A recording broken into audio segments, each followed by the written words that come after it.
Hello and welcome all of you. Now, the students who are targeting prelims round 26 or for that matter 27, you need to ask yourself why toppers or people who are in the list are in the list. So if you want to be in the list, you need to ask what those people do, what those successful people, the people who get success in life or UPSC selection, what exactly they do, which I'm not following. So today I'm going to share the inputs and strategies followed by the toppers, my own students.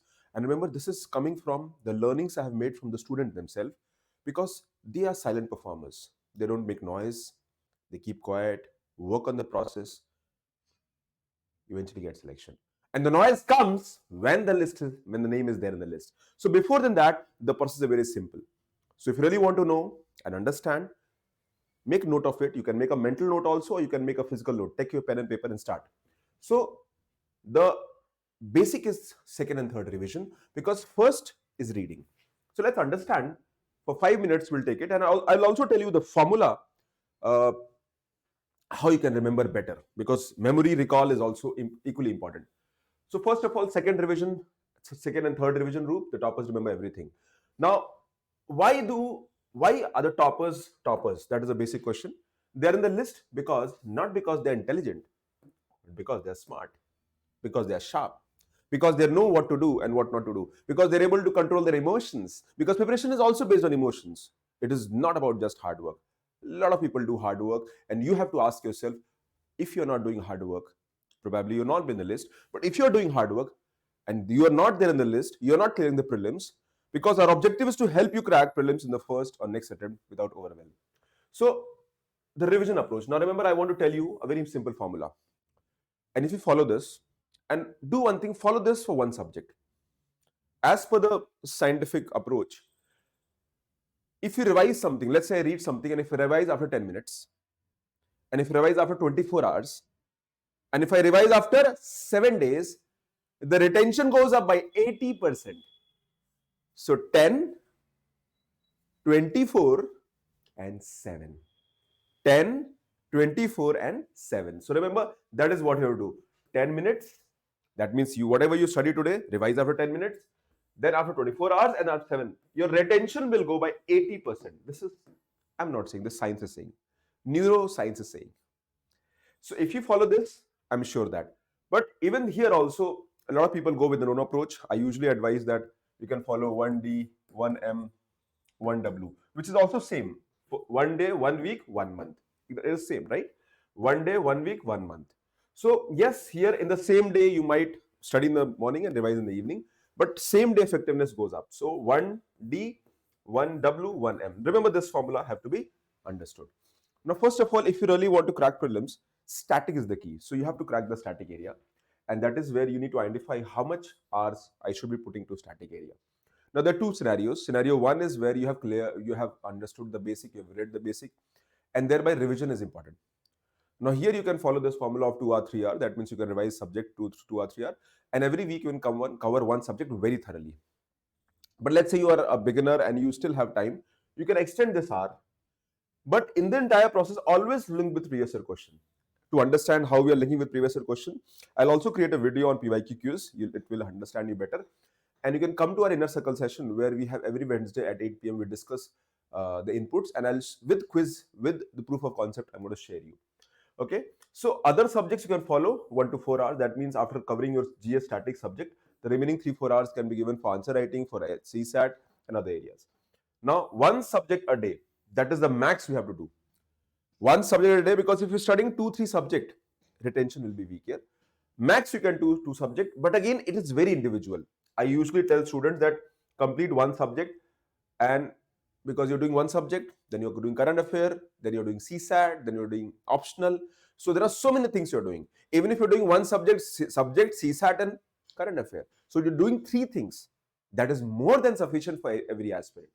Okay. Remember, reading creates familiarity, revision creates confidence, and multiple revision creates results.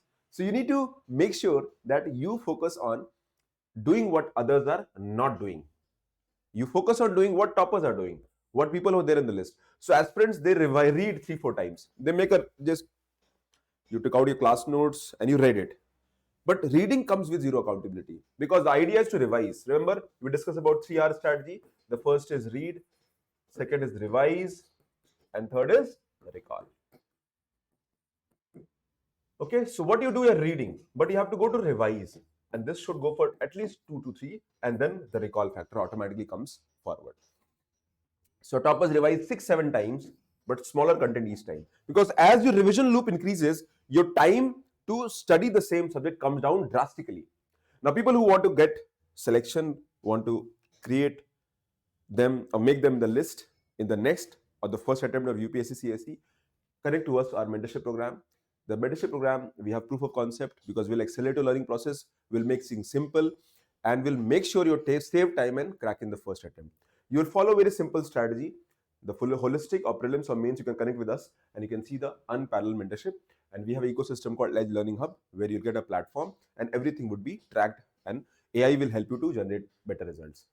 Okay, now let's talk about memory science. So normally what happens that the first reading gives very low retention, 40%, 30 to 40%. That means if I study 10 points, probably I'll remember 3 points. The second revision will increase the retention, normally by 20% more, 30% more. So that will go up to maximum 65%. But it is a third revision, and here again the recall will happen. So this is where the idea is. Now what you do after the 3 revision, you will go for test, you go for teach. You can also teach. The best way of learning is teaching, because when you're teaching, you're studying it 2 times. Once when you're studying to teach, and second when you're teaching. So teaching is of course a very effective part. UPSC will not test your reading, UPSC will test your retrieval. Can you recall under the right stress? Because normally the stress is less, but when you give the exam in the real environment, the stress will go up. So normally what aspirants do, the topper revision logic, what they do, first time they'll read a book. Okay, read a book, and they'll identify, they'll focus on understanding, conceptual, outline, the skeleton is ready. The skeleton is ready. Now after the skeleton, then they make short notes. Now these short notes can be your class notes. Let's say you have done some coaching.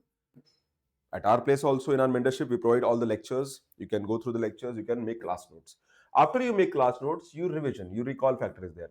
And then you can summarize the class notes and make small micro notes for effective revision, and that will bring a lot of speed to the accuracy. Now I will help you in my videos series. You can also follow how to make micro notes, and I'll share that. And in the end, what will happen? See, let's say, how do you make a micro note? That's the important question. Micro notes kiska banana hai? So let's say schedules of the Constitution. We can make a micro note. Articles of the Constitution. Parts of the Constitution. You can make a micro notes of case laws in polity. You can make micro notes of data of economics. Simple definitions of subjects. Very simple definition. Remember, you have to write and you have to recall. So language has to be as simple and basic as possible. Because if you read tough language, recall will be difficult. So this is what you do in the micro notes. Short pointers, data fact, key points, keywords. Okay. And that is how these are very effective for end recall, because you can correlate. The subject is there, the skeleton is there, understanding is also there, recall is also there, and the crux revision is also there, and that will bring speed, and this will create more accuracy in the scores. Now, one basic rule is that study less. Very important. Study less. Study fewer sources.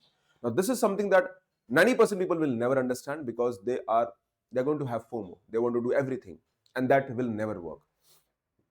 Okay. Then also what you do in the fourth step, you can create an error log of previous error log of the questions and the PYQs that have come from there. So with every year, the content reduces and your confidence goes. This is the key. If you really want to be in that list, just understand what it requires to be there. See, my objective as a mentor is not to teach you, because books are there, material are there.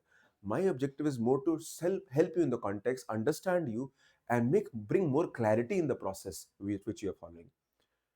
You just follow these videos, they will make things to next level. Point by point execution. And then it is all about how well you're able to take action and how you're accountable to the actions. That is important. So that is where eventually the things are there. Now, a few things. You should follow 1 day, 1 subject revision. That is why I always advise. You can follow a subject approach where you can cover 3 days only economics, or 1 day polity, 1 day economics. Whatever works for you. I will not make a very high prediction here, how to do and what not to do. But here you can understand. Then rules, no new sources. While revision, no new sources. Only class notes or PYQs or micro notes. Write and recall. Okay, don't reread. Write. Solve. Solve MCQs. Solve mocks. Now, what will they? They will focus on the recall. Reading, zero accountability. Don't just read it. Okay. Now, what are the common revision killers? Aspirants are, they make a lot of mistakes. One revision killer is when you read book endlessly. You read again, you read again, you read, and you add new material in the revision loop. Okay, in the revision you add a new loop. Avoid it. It will be very impactful. Not linking with test. So when you study a topic, follow a test. No error-based correlation. Error-based means when you're studying a topic and you find there is an error, you go back to the basics. Now, error, let's say you give the test and there are two kind of error. One is a factual error, and second is a conceptual error. Now, if there is a conceptual error, that means there is a problem. Now, you have to go back to your notes, you have to go back to your books, you have to study that concept and make that concept thorough. If it is a factual thing, okay, you have to revise your notes properly. So, this is where the important is that if revision is not improving your mock score, it is not revision because you're not revising properly. So, thank you for watching. Do connect us. You can connect to our inner circle session at the Telegram channel. We have a community, WhatsApp community. You can go there at Edge Learning Hub, see the difference and take your preparation next level. And you'll have 2 long videos about my YouTube channel every week.